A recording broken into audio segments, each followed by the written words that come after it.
previous session. Thanks for joining us. First, we are recording this session and it will be available here in Excel Events and on the Alliance website within the next 2 weeks. And next, you'll notice that the session allows you to have your cameras and mics on. So we just ask you that you follow our presenter's lead if you're asked to do so. Lastly, if you would like to ask a question during this session, please make sure and use the Q&A area to the right of the viewing window. We will have some time for questions at the end, so feel free and put your questions there. It looks like we're getting ready to get started, so Susan, I'll hand it over to you.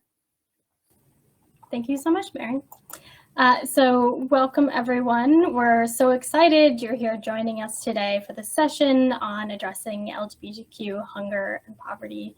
And thank you so much to the Alliance to End Hunger for hosting this wonderful summit.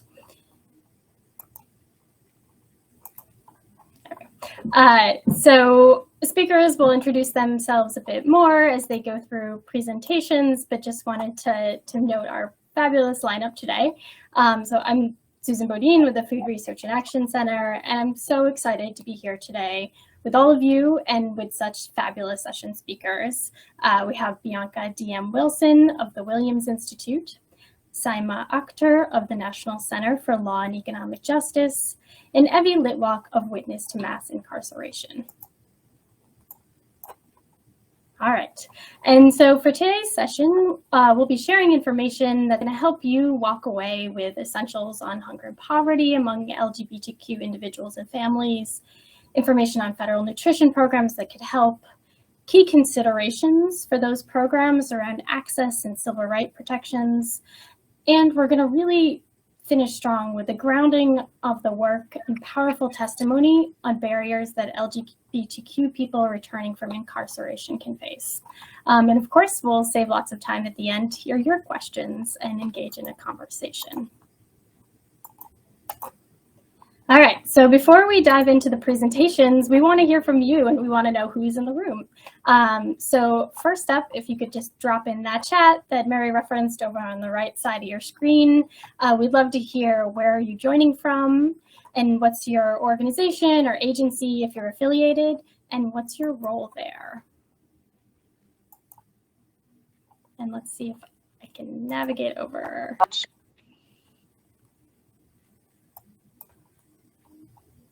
All right, I'm starting to see a couple roll in.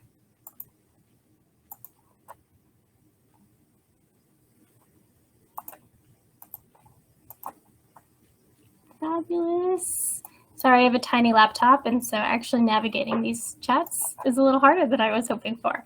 But I'm loving seeing folks joining us from different spots around the country.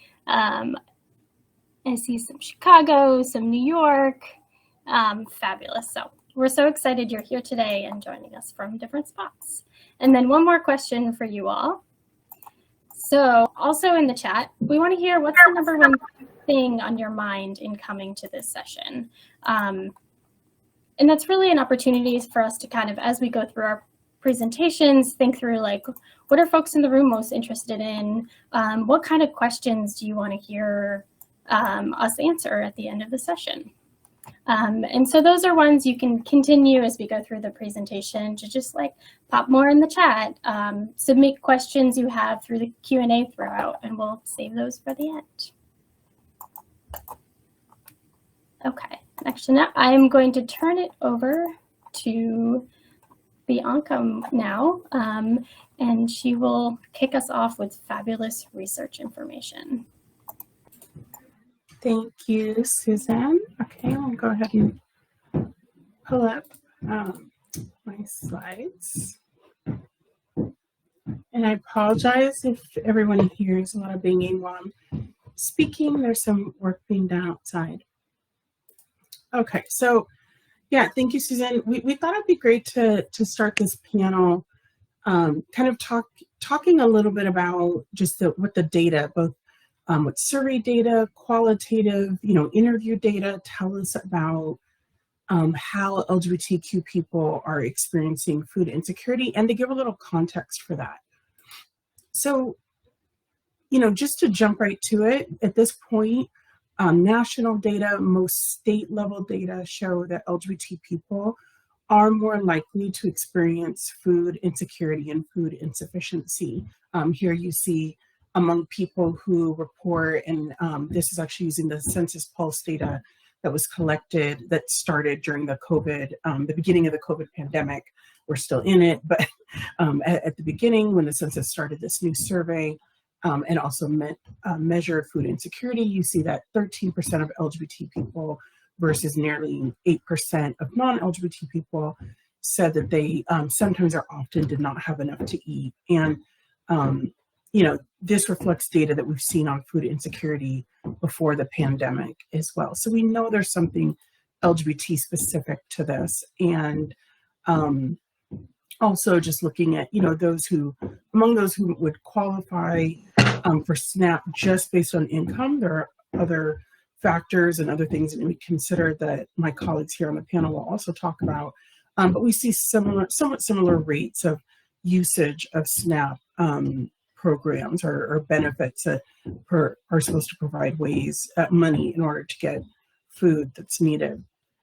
But we wanted to kind of put this discussion of LGBT food insecurity and food insufficiency and hunger into a broader context as well. And there's a number of factors that are relevant to thinking about what impacts someone's vulnerability to hunger or lowered access to programs. So that includes engagement or interactions with the criminalization system. So starts from everywhere from high levels of police surveillance to what happens in sentencing, what happens in incarceration, the experience within incarceration, what happens post-incarceration. And here's a place where we do see that LGBTQ people are overrepresented, particularly women. LGBTQ women, so in this chart here, we actually are showing a comparison of, so the first bars are showing at the top, when you think of kind of splits between women and men, and this isn't a survey that's not looking at non-binary identities, but women and men in the incarcerated population, women as a whole are not overrepresented in the incarceration population. But when you go down that layer of but among women, queer women, 33% of the women who are incarcerated are LBQ, and that doesn't even include the ones that don't use those identities. That's a high, level of overrepresentation.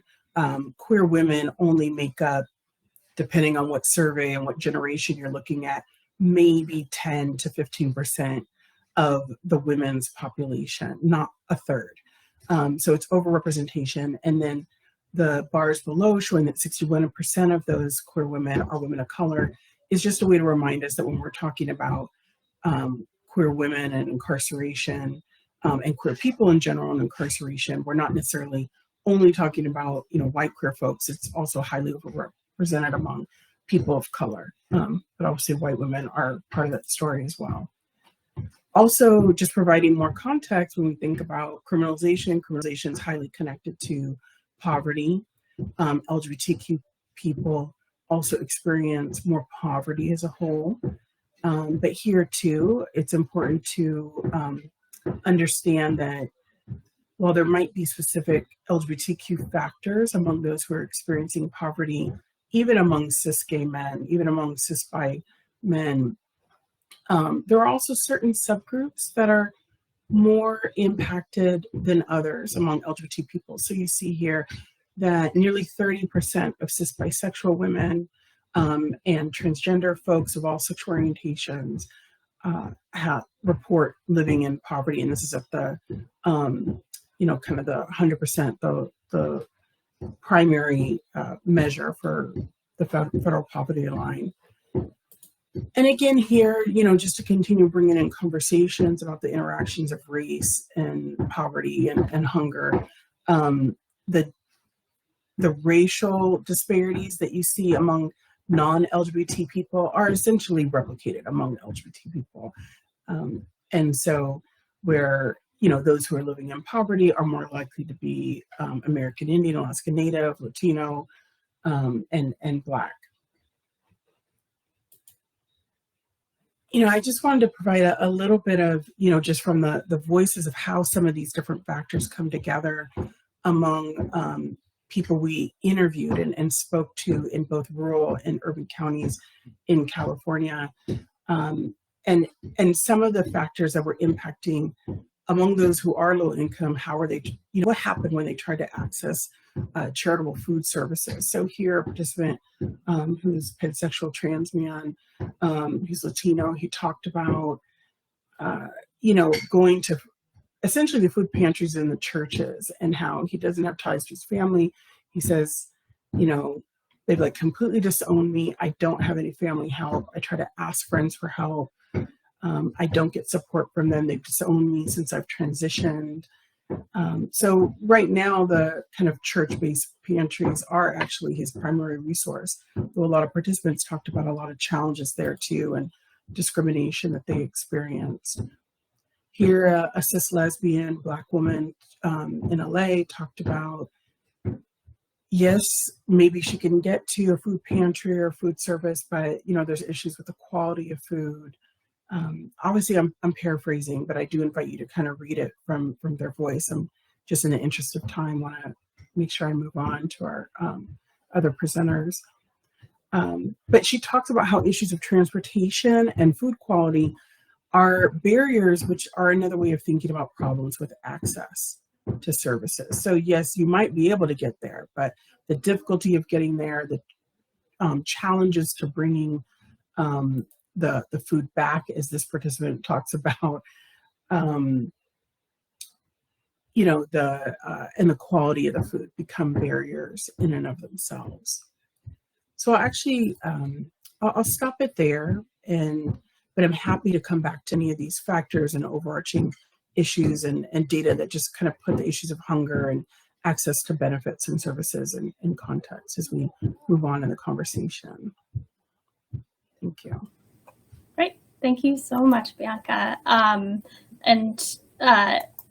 For anyone who's not as familiar with Williams' data, it is just like the foundational source of data on LGBTQ issues, particularly when it comes to hunger and poverty. So personally, I'm a huge fan of that, and I encourage you to all go dive into their website and all the fabulous research that Bianca and her team do. And I'm sorry, Sina, I'm trying to stop the sharing. Oh, there it is. Stop presenting. Oh, excellent. Thank you.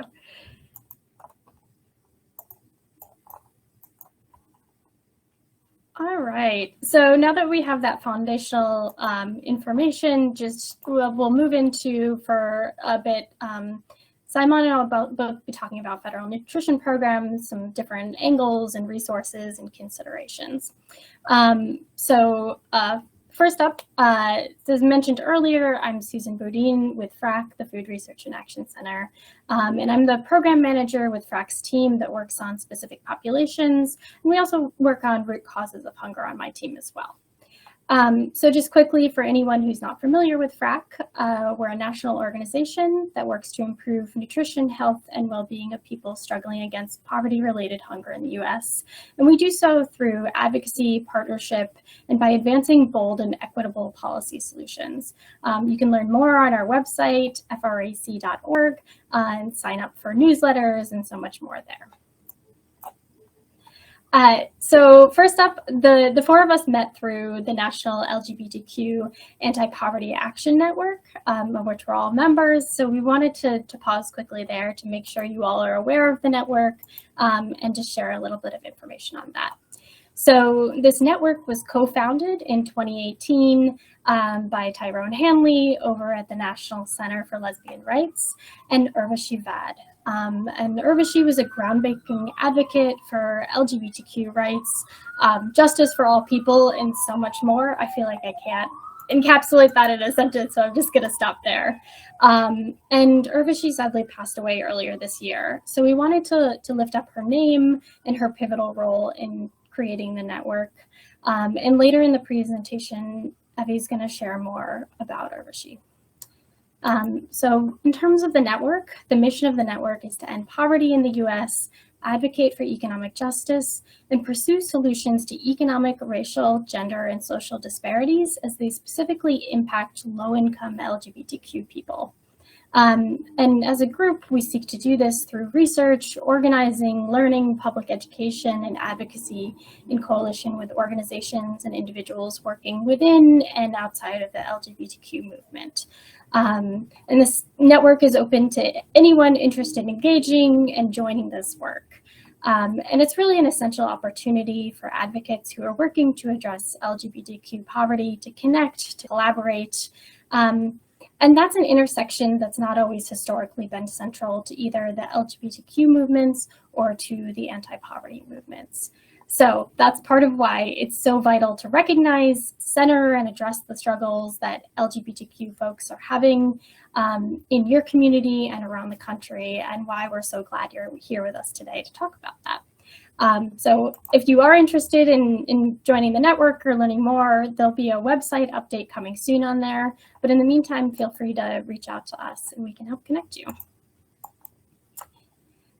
So now I just want to briefly focus in on some resources that FRAC and the National Center for Lesbian Rights put out earlier this year that could be helpful to you and your organizations and partners in your area. And these are designed to help particularly providers who work with LGBTQ populations who are low income, may be eligible for federal nutrition programs, to learn more and connect to these programs. They're also written in a way so that they can be easy to look at resources for individuals and families who might be eligible, or just groups want to really center in on the issue of LGBTQ hunger and have an easy to use set of resources on the nutrition programs. So first up is this chart. So this one has an overview of a wide range of the different nutrition programs available, like SNAP, school meals, WIC, home delivered meals, just across the age span. And it provides key information on each of the programs, including how the program operates, who's potentially eligible for the program, and provides information on where you can learn more about the programs, and if it's one like SNAP, where you submit an application, it can direct you to some resources there. It also has, over on the right side, you can see all those blank lines. It's a fillable PDF so that your organization and your partners are able to add relevant local resources to the document. And so next up, we have this fact sheet. And so this one highlights with a lot of the nutrition programs key considerations that may be of particular interest to service providers who are working with LGBTQ individuals and families with low income, as well as to folks who may be eligible for the programs.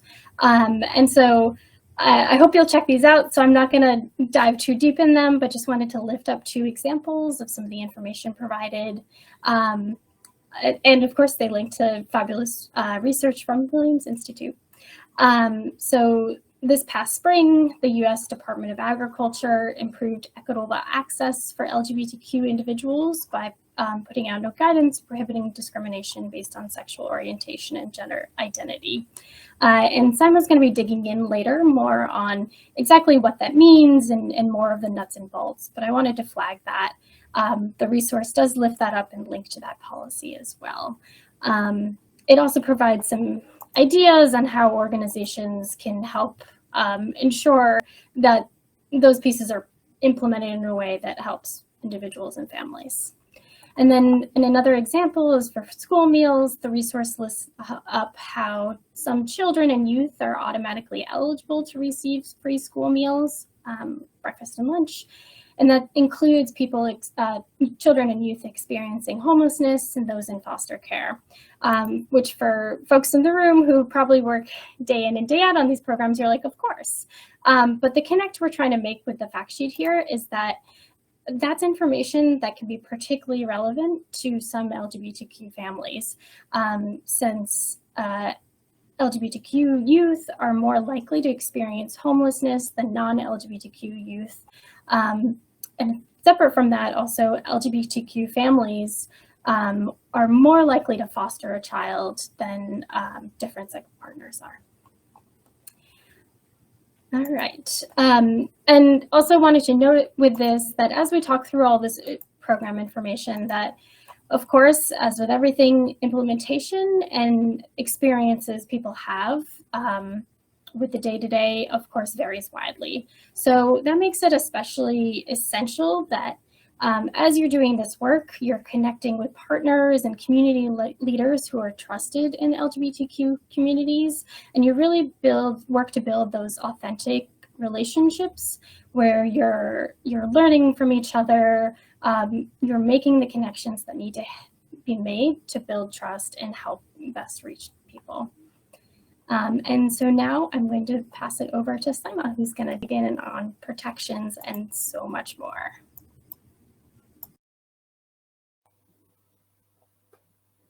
Hi, everybody. I am Saima Akhtar. I am a senior attorney at the National Center for Law and Economic Justice, and I'm just pulling up my slides for you. I am going to be talking, let's see if I can get this running from beginning. There we go. I'm going to be talking specifically about the SNAP program in regard to improving food access as a tool for improving food access for LGBTQ folks. In terms of talking about SNAP, I'm going to just, I will start with a little bit about some of the general protections, and then we'll talk about a couple of specific scenarios, and I'm going to try and keep it relatively short. I'm also going to tell you what is in the slides is covered in much more depth. There's about a 5 or 6 page handout of more detailed material in the I don't know what it's called, the workshop space, where you can find the other materials and handouts there. So there's a handout that covers what's on the slides in more depth for you there. And it's also got hyperlinks to a bunch of other resources that may be relevant as we're talking through some of this material. So I just wanted to highlight that for you guys. SNAP offers a number of protections to applicants generally that are really important to folks who may be homeless, who may have previous contact with criminal justice systems, who may have difficulty with identity documentation in certain ways. So these are all really salient issues in the LGBT community, and SNAP can be a really strong and important tool in this regard. The SNAP regulations offer really specific rules about who is counted in and not counted in a SNAP household, who gets to be on the same case. And one of the things that's really pretty remarkable about SNAP and pretty important is that it gives people a huge amount of power and choice in self-determining who is on their case. There are some basic people who are required to be on the SNAP case together. So a married couple that lives in the same household must be on a SNAP case. A parent and a minor child, for example, if they are living together, must be on the SNAP case. But other than that, people can self-determine, and they have a right to self-determine. It does not matter if they are same gender, opposite gender. You can have multiple adults in the household. So it gives people the option to essentially establish who their family is, as long as they are living together and purchasing and preparing meals together, and also designating who will be the head of the SNAP household. And that's all contained in the federal SNAP regulations right now. Additionally, SNAP ensures that people are allowed to file an application the day they contact the agency. So that means that if your client really needs food and really needs a route to getting food access, they can reach out to their SNAP agency. They should be allowed to file an application. I suspect people in this particular demographic who do a lot of food insecurity work are aware generally that SNAP has eligibility limitations for people in certain immigration categories, and there are income limits on the program. But people have a right to file an application. It does not need to be done in person, and that is an important access point as well, because that allows people to be evaluated for expedited access quickly.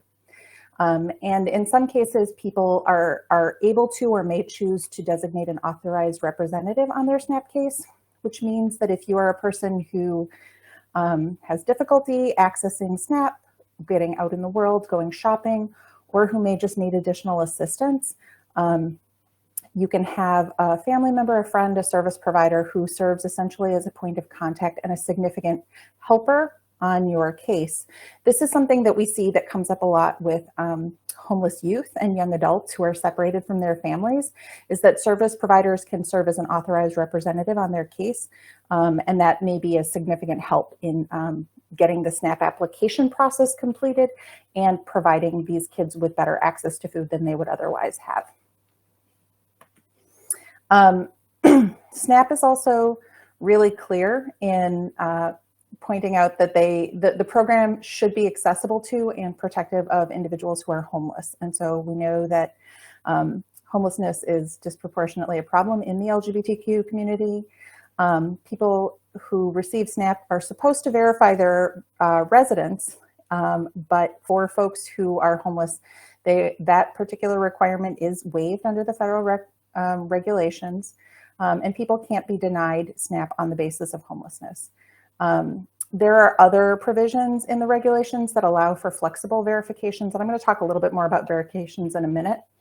But one of the things that is unique about SNAP by comparison to something like a welfare program or unemployment is that the regulations also specifically allow people to verify through collateral contacts. And so that means if you have a client who has either recently come out of incarceration or may have fled their home or may not have significant amounts of documentation because of their circumstances, they are able to verify a huge amount of their eligibility information based on information from service providers, friends, neighbors, medical providers, schools. It can all be done without a paper trail and without necessarily having to run out and get copies of all of their records. This is a huge deal for people who have been street homeless for a long time as well, because a lot of that documentation goes missing when you don't have a safe and secure place to keep it and live for an extended period of time. So verification is a big deal. Verification is a big deal in the SNAP process, and it's also a big deal in this community because so often people are in a position, particularly transgender, gender nonconforming folks, are in a position of needing to change their identity documents or vital records.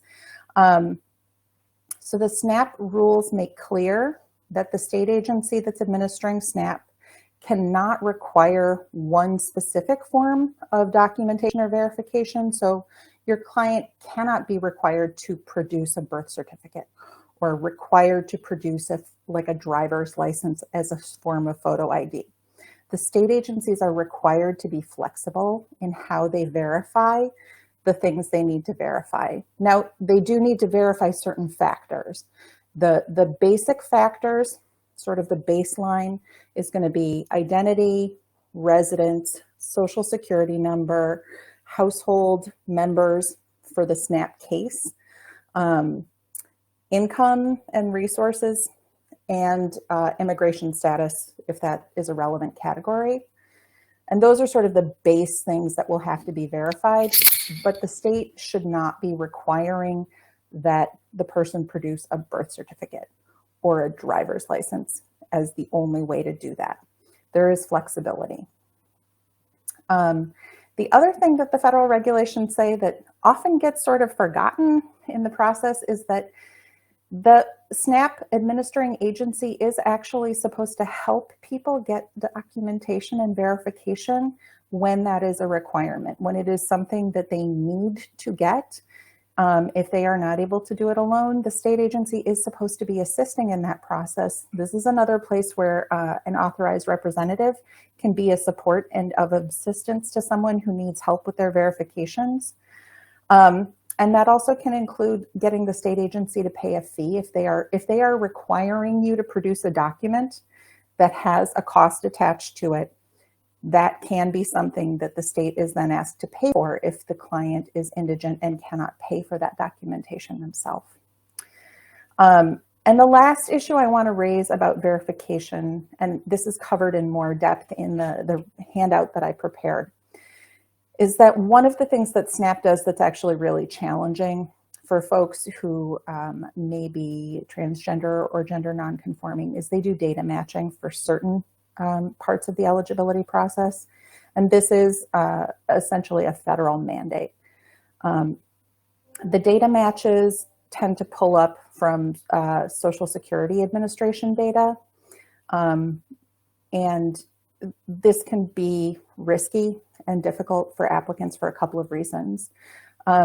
It can out people who do not want to be outed, right? If your Social Security records have not yet been changed, and the name and the gender marker in your Social Security records do not match what you currently carry with you, it will out you to the agency in a certain way, and that can be terrifying, understandably, for people.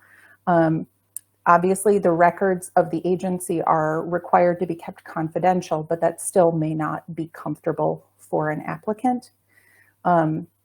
The other issue is that it just creates a little bit of misalignment in the application process. The SNAP process does specifically say that where there's inconsistent information that is pulled from most of the data records, the state agency is supposed to be checking with the applicant and verifying it separately. They should not only rely on the data in these databases to check and to verify things like identity and for Social Security number. It's less of a problem. People's number is just the number, but it is generally attached to a name and potentially a gender marker. But the applicant will have an opportunity to essentially provide additional documentation or rebut that. It will not change the fact that if the information underlying the database, the Social Security record, for example, has not yet been changed, it will come up and flag for the state agency, and there's not an easy way around that. It can be really dissuasive to people in their application process. I do want to say that there is an opportunity, before I move directly into the civil rights protections, there is an opportunity for advocacy around that particular aspect of verification and identity mismatch with your own state agencies. There are states, for example, New York, where I am physically located right now, where the state's policy, the regulatory policy for the state of New York is that applicants for benefits are allowed to self-identify their name and their gender markers, and that is recorded in the state computer system. And if there is a mismatch between what is granted, identified by the applicant, and what comes up on a data match, there's a specific way that it's supposed to be handled by the workers in order to allow people who are transgender or gender nonconforming to self-identify and be treated and addressed appropriately by this agency so that they can receive services in a way that's appropriate for them.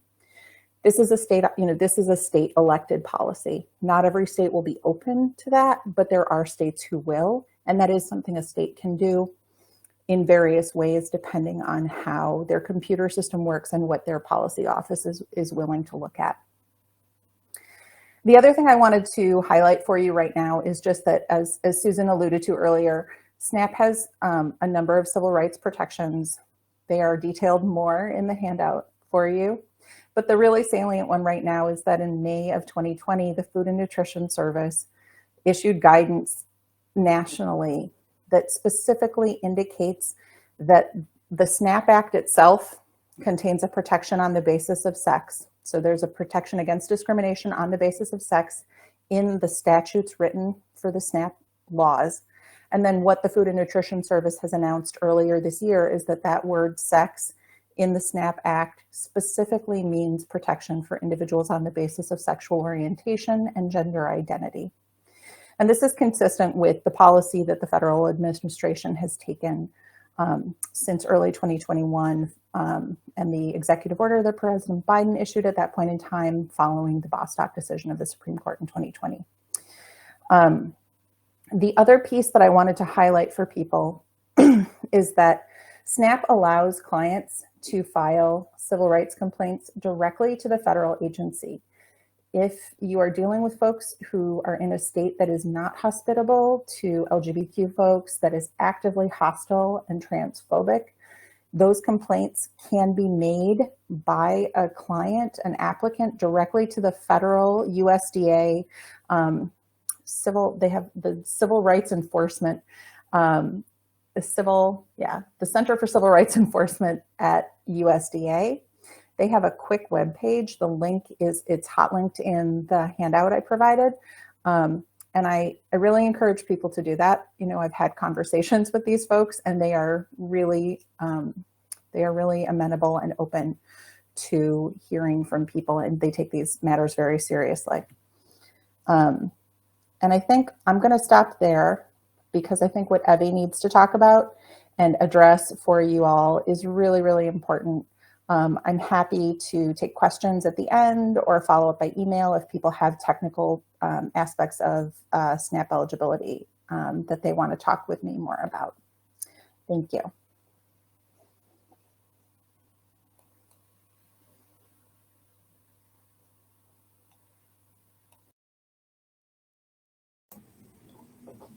Evie, go ahead and unmute yourself. Can you hear me now? Yes, sounds great. Of course I would have something like that happen. Hi, my name is Evie Litwack. I am the founder and executive director of Witness to Mass Incarceration. I am a 71-year-old formerly incarcerated Jewish lesbian and the child of 2 survivors of the Holocaust. I was incarcerated in 2 federal women's prisons and spent time in solitary confinement. Nothing in my life could have prepared me for the trauma, the damage, the poverty I experienced, which began at the time of my arrest and is still true today. I was arrested in 1997, the year I was set to retire and devote my life to philanthropy. At the time of my arrest, I had family, friends, and a large extended family of Holocaust survivors and their children. I assumed incorrectly that I would be able to look for support from people who I knew my entire life. I was wrong. The moment I was arrested, people disposed of me very quickly. My large network disappeared and has never come back some 20 years later.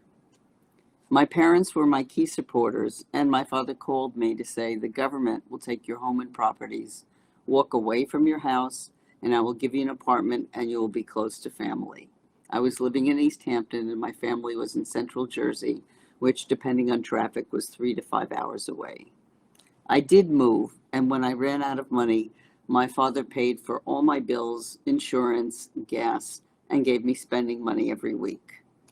My relationship with my brother and his wife was not as good. Their daughter had slept at my house since she was a child, and my girlfriend of 10 years had always slept at my mother's house for Jewish holidays and at my house with my niece regularly. But after years of being close with my niece, my brother and his wife decided she couldn't sleep over because by being with me, she would become a lesbian.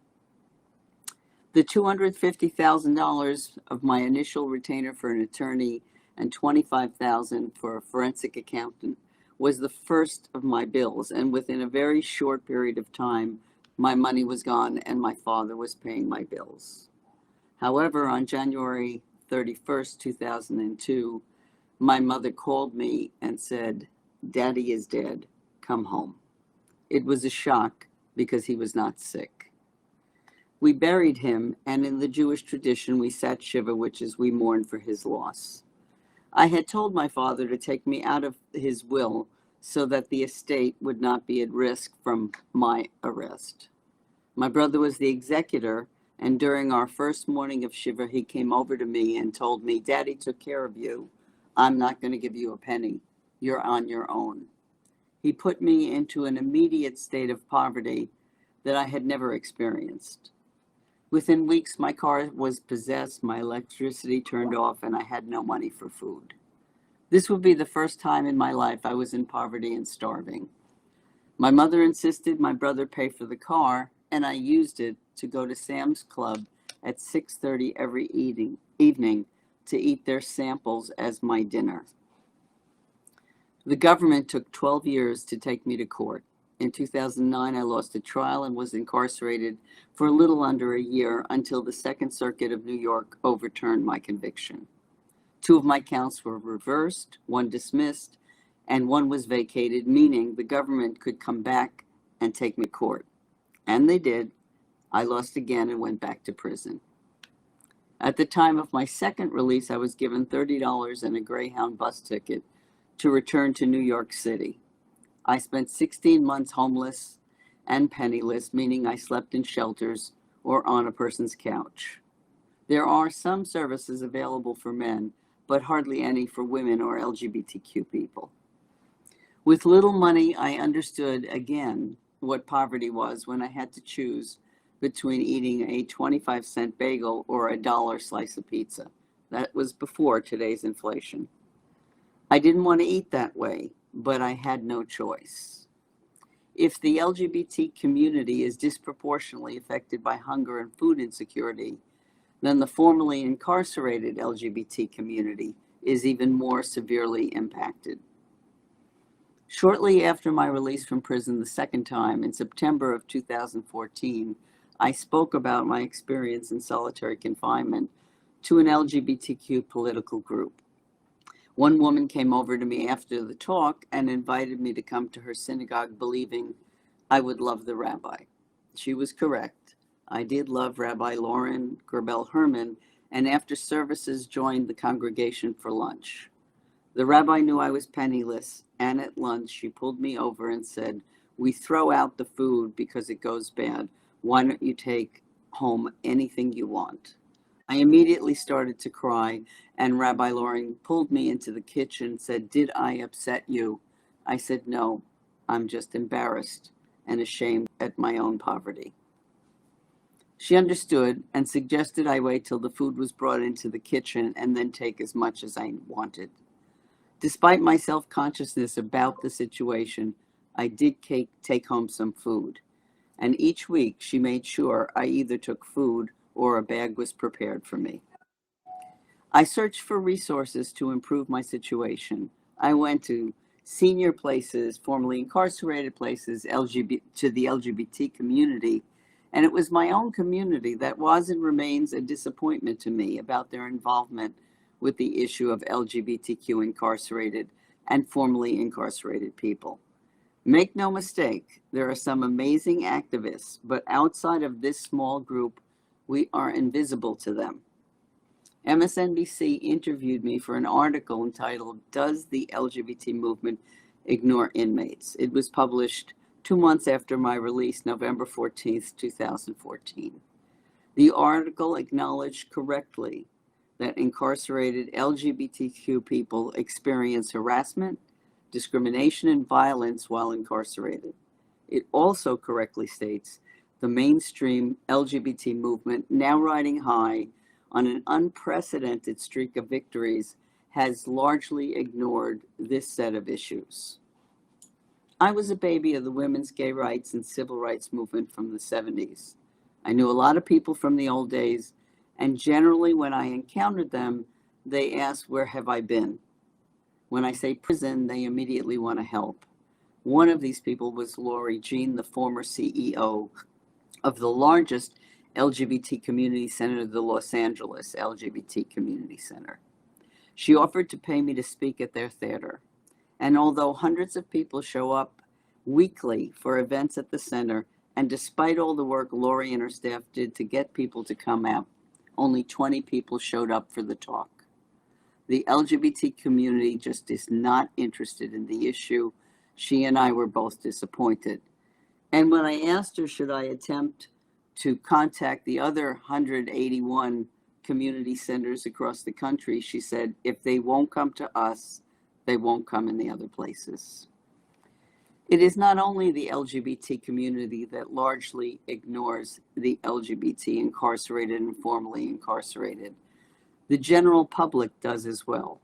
Our poverty upon release is made so much harder by the fact that there are almost no resources allocated for our community, despite us being disproportionately represented. I was lucky to have a handful of friends who supported me during my incarceration. When I returned home, one of them came to the halfway house where I was staying and brought me clothes. My cousin dropped off a little money. But perhaps the most difficult thing for me to hear was well-intentioned but thoughtless advice. A friend suggested I go to a food pantry. For him, it was a place he personally never used, but thought it would be a good option for me, not realizing that the food pantry gave out canned goods, which meant I needed to travel either by bus or subway with a cart to get the food. Canned food and water are heavy, certainly too heavy for a then 65-year-old woman with little strength.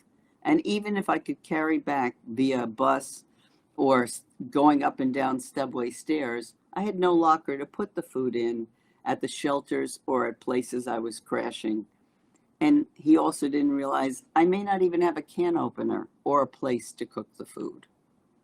Another recommendation for many privileged friends and acquaintances was to go to a soup kitchen, an experience I'm sure they never had. What they didn't understand is you need a MetroCard to get there, and usually soup kitchens were not in your own neighborhood. Fortune Society is one of the reentry services serving formerly incarcerated people.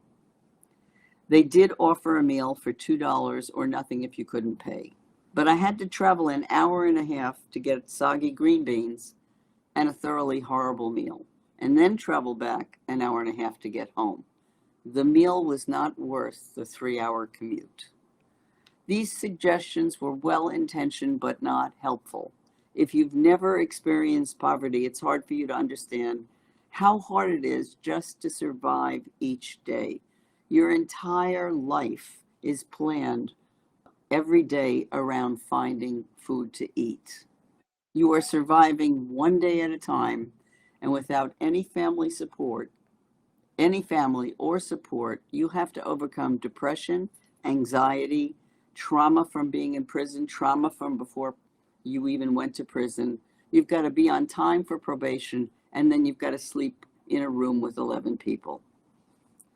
The optimist that I am was unable to see past a single day, and after 16 months of poverty, I was standing at 72nd and Broadway in Manhattan, and I thought seriously about jumping in front of a train. For the second time in my life, the first being in solitary, I looked up to God and said, I've led a great life. It would be okay with me if I didn't wake up tomorrow. I knew I didn't want to commit suicide, and I needed to ask God to make it happen. I went that night to the LGBT synagogue, CBST, to hear a speaker who was an old friend from the women's movement who I hadn't seen in a decade. Her name was mentioned before, it's Urva Shivad, and she was one of the most accomplished human beings and lesbian activists I ever knew. I could tell she had cancer from the loss of her hair, and I approached her after the talk. I said, Irv, I don't know if you remember me, and she immediately interrupted me and said, Evie, are you crazy? We began to talk, and she told me she had just had a double mastectomy, and when she finished, she turned to me and she said, where have you been? She did not expect my answer, prison. She asked, where are you living? I said, anywhere. She said, that is not acceptable. And from that moment, she took charge. She insisted on meeting me for dinner almost every night to ensure I had one good meal. She got me a studio apartment in a senior low-income housing building. When we went to see the apartment, she said, you will not stabilize without a home. I said, if I take this studio, the only money I have, which is my Social Security, will have to go to pay rent, and I will have no money for food. She said, I will find you a job. And I said, Irv, you won't be able to. I'm a convicted felon and old. About a week later, Irv met me and said, you're right, I can't get you a job. I know you're prideful, but I'm going to give you $1,000 a month so that you can get the apartment and pay your bills. By doing what she did, she saved my life. The moment I walked into the studio apartment and locked the door behind me, I felt free and safer than I had in decades. I had one chair, a cup for coffee, and I was at peace. The cost of this serenity was roughly $3,000 a month or $36,000 a year. The idea that we spend $500,000 on one person at Rikers Island when we could save the lives of more than 10 people for the same money is, in my mind, unspeakable. It took one person to save my life. Irv passed away on May 14th at the age of 63, and her memorial service 2 weeks ago was attended by hundreds of people because her life, her generosity, and her brilliance were clear to us all. And she probably saved many lives. And it would take so little for each of you and each person to save one life. Because if each person could save one life like Urvashi did for me, we could eliminate hunger and poverty.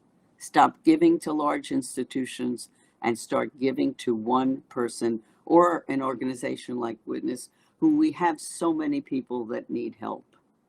I have little funding, but yesterday morning I got a call from a woman who is currently in transitional housing and told me she was supposed to get a $50 a week stipend for food. She has not been given a single stipend. I told her to come to my apartment and that I don't have much, but I would give her a $100 food gift card. Solving poverty doesn't need to be studied. It doesn't need a commission. It needs kindness, and it needs the generosity of each person willing to help another. Please support organizations on the ground like Witness so that together we offer people some food security. I thank you for listening.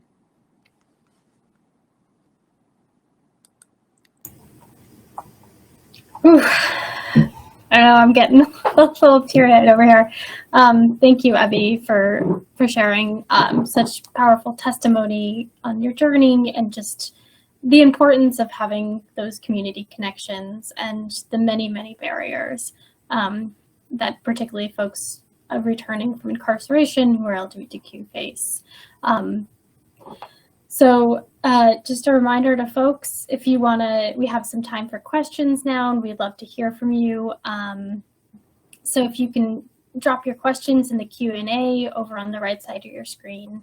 And as we wait for those to roll in, I do actually want to pop it back to you, Evie. You mentioned your organization, Witness to Mass Incarceration. I was just wondering if you could give folks just a little bit of information on the work you all do. Okay, so I'll try to keep this short so we can have time for more questions. I really focus on transformational changes. We work on eliminating sexual violence in confinement, and that's the work we do around conditions of confinement, but most of our work is changing reentry. I realized that there are so many barriers for us to get jobs that, just like me, I noticed that thousands of formerly incarcerated people were starting businesses. And these were micro businesses, 1 or 2 people, and started with no money because we have no access to capital. And I also realized that if you wanted to get a haircut from a formerly incarcerated person or use them as a dressmaker, there's no listing. So I created in 2019 a directory, which is on our website. And we currently have 1,100 listings from across the country with about 100 in New York. I believe the greatest way to reduce recidivism is to be able to earn a living and promote economic mobility. Poverty is our greatest enemy. So we really focus heavily on building formerly incarcerated small businesses and services. We also have a project called the Suitcase Project. When I came home and I landed in Port Authority, a place I had been a million times, I was overwhelmed and cried because I came home alone. Suitcase Project, we meet people when they come home, give them their first meal, provide them with a suitcase that has a computer, a phone, and gift certificates for food, transportation, clothing, and toiletries. The amount of suitcases we can give out is totally dependent on the amount of donors we get. And if you want any more information, please feel free to contact me. I'm more than willing to Zoom or talk to anybody.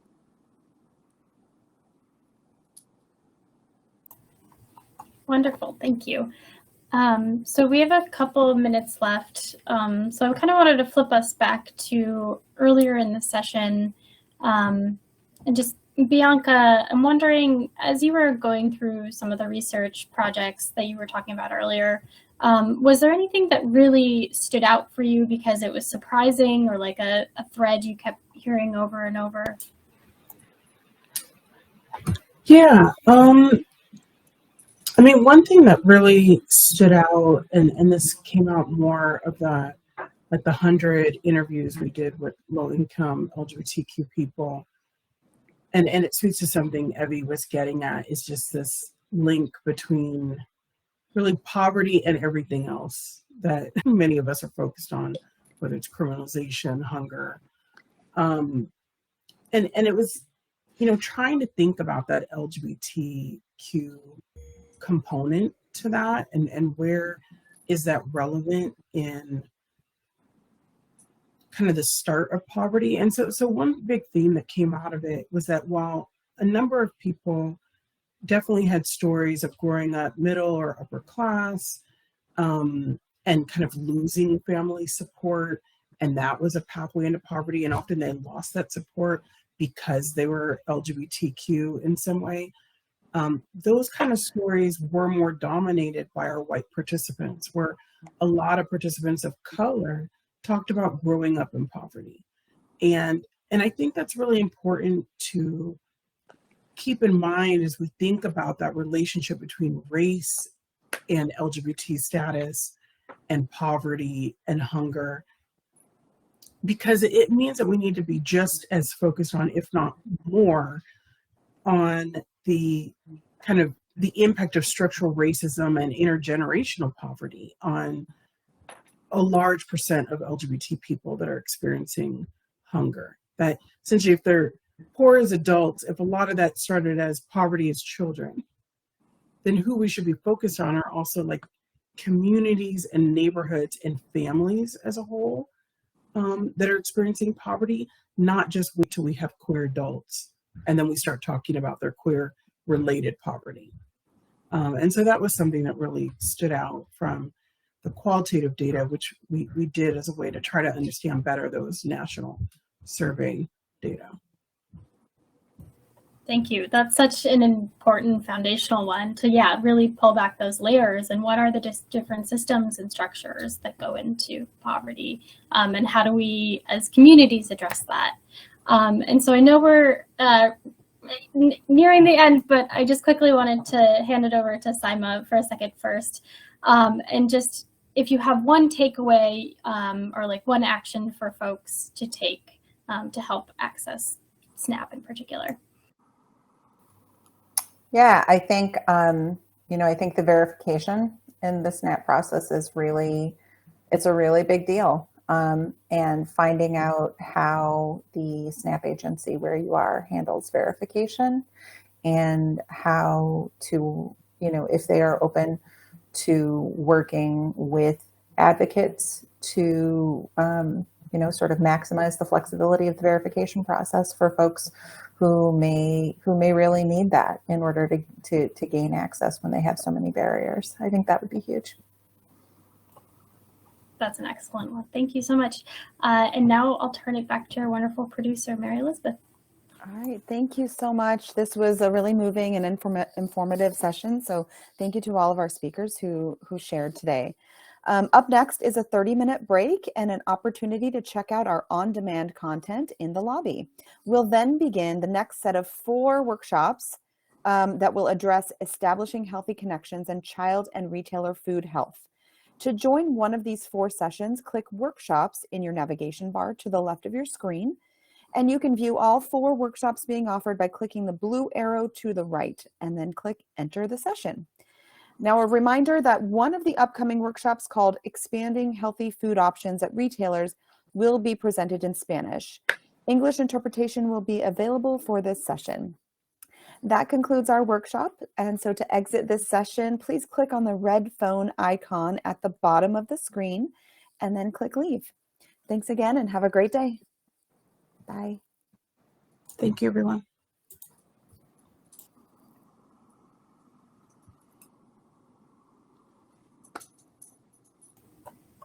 Bye.